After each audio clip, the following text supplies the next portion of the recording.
Usambara Mountain TV, furaha yetu daima.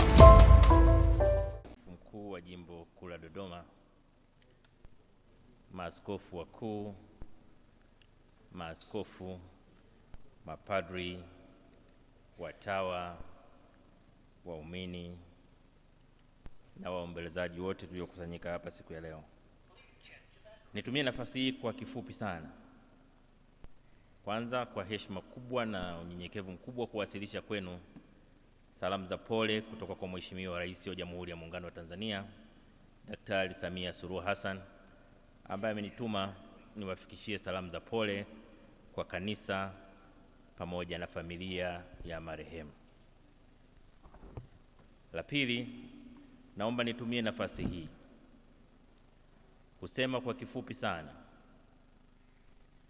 mchango mkubwa wa marehemu Baba Askofu Bernard Mfumbusa kwa nchi yetu. Historia ya nchi yetu haitasahau mchango wake katika kuhamasisha elimu kwa Watanzania na Wanakondoa. Alikuwa na mchango wa pekee katika kutambua kwamba elimu ni ufunguo wa maisha ya binadamu, na alifanya hivi kwa vitendo katika kuhakikisha vijana wetu wanapata elimu. Lakini vile vile kwa kutambua umuhimu wa afya kwa watu wetu, askofu wetu mstaafu Bernard Mfumbusa,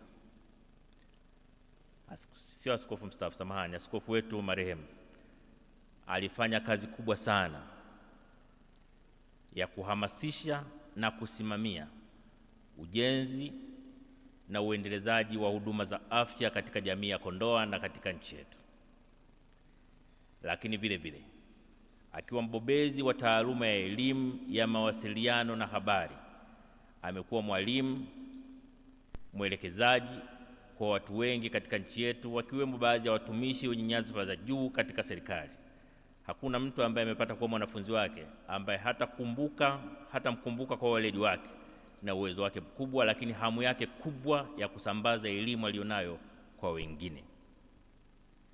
Lakini kubwa kuliko yote,